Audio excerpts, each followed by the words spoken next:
Thank you. So, if I'm non-physical, as well as being physical, Since I am, I chose to jump into life, and be both, and I'm both while I'm here. as are we, even though we didn't jump in.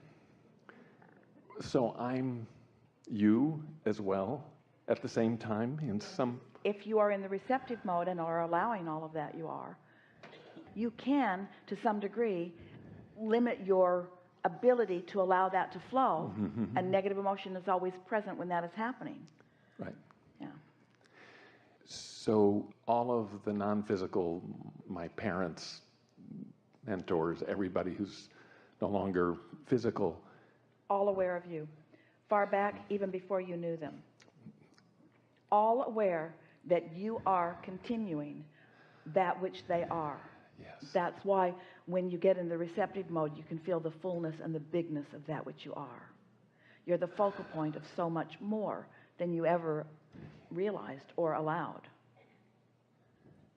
when I see myself as Sam and a human, and I have, this life that I'm living, there's things I'm trying to accomplish, and I'm judging myself and being judged and all like that in the physical sense. But truly, I chose to come to live life because I would experience what life is, pains and whatever, contrast, and I would, from my inner being's point of view, that's what expansion is. You came right to the word that we were going to lead in with, because the acceptance, the joyous realization of the eternalness of that which we are is the basis of everything that flows forth from non-physical.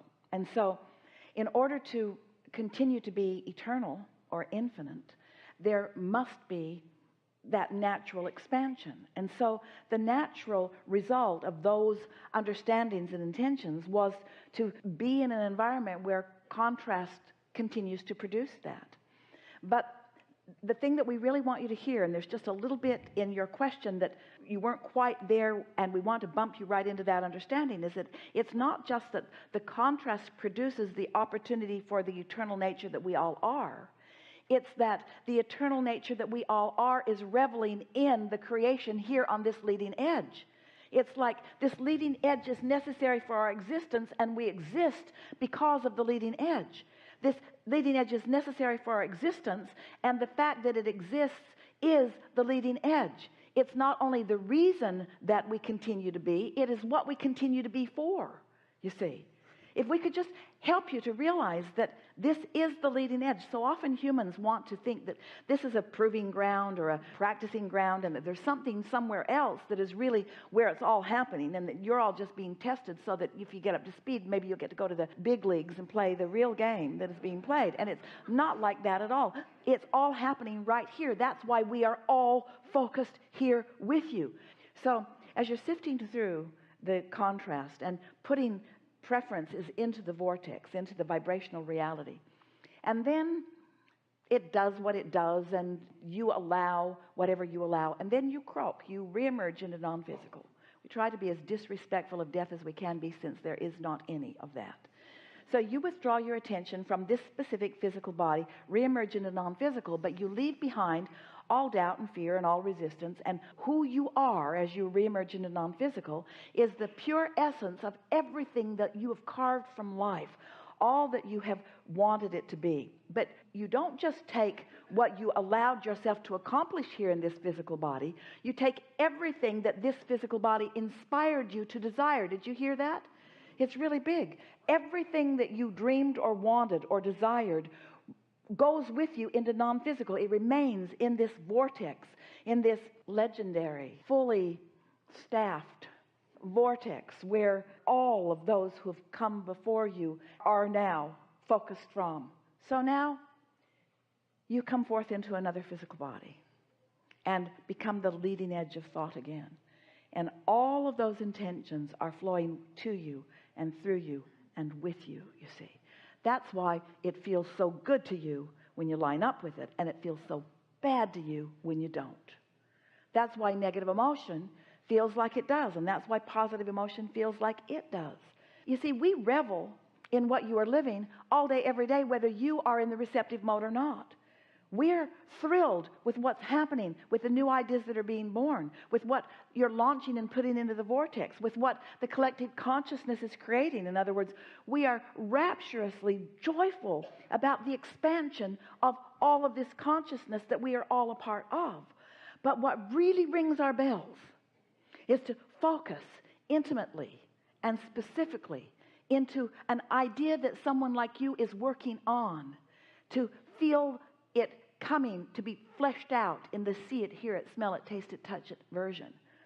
Oh, it's a lovely thing to be non-physical, but non-physical wants to turn to things. That's why this leading edge manifestational place has the attention of all that is. That's why it is the blessed place to be. It's where the true living of life is. And so, can you hear all of the words that Esther is finding to explain what we are projecting to her here? Because we want you to understand that we're all living of this life, and that it's all of our lives that we are living. And while we are using you as our focal point in which to live our life, still, we are so satisfied in the living of our life through that which is you. And when we get to dovetail with intentions that you hold, when the intentions that you discover along your trail dovetail with the intentions that we've all set into motion before, doesn't it make you understand the well-being of this time-space reality? Don't you understand that this is the leading edge where all of this culmination is taking place and will forevermore? Doesn't it make you want to stop pinching yourself off and calling it this forsaken place when it is far from that? Don't you want to get in on the juice that is flowing today and stop pinching yourself off because of something that you've picked up along your physical trail that is a flawed premise to its very basis, you see? There's not a shred of evidence anywhere to the contrary of what we are speaking to you here. But you have to find a way of tuning into the frequency of it so that you can be the realizer of it. Because we know, while it's satisfying for you to listen to us, Esther's finding good words, and she's putting a lot of words together in order to represent the message that we are wanting you to understand. And we know that it is satisfying for you to hear. And when you feel the resonance of it, when you find a new nugget of something that you didn't quite understand before that now you understand a lot of that has taken place here today, then everything in your world is altered as a result of that shift that took place in this understanding, you see. We've enjoyed this interaction more than any that has ever come before. And the reason that we have enjoyed it more than any that has ever come before is because this is the leading edge. Because all that has been asked before and all that has been understood before is queued up for this carving into this new place. And there have been some specific things that have been asked here that have taken it into a place that it has not been before. And there's deep understanding within you that will come to fruition. But that's not the most important part, because of course it will come to fruition. It must come to fruition. Everything does. Law of attraction means that it must. Well-being abounds. It always will. But the important thing is you are going to be consciously aware of it. You're going to feel the desire within you, and you're going to know what it means. And you're going to keep it alive because you know now how to focus better than you ever have before. And the satisfaction factor that you're going to feel as you watch things come into alignment for you, as this vibration that is turned to a thought is now turning to a thing, you're going to have your hands specifically in that clay as you watch it happen. And that's why you came into this physical body. Make no mistake about it. There is nothing that you are living that is joyful in nature that we are not right in on it with you. And there is nothing that you are living that is unpleasant that we are giving any attention to at all. We've enjoyed this interaction immensely. There is great love here for you. And for now, we are complete.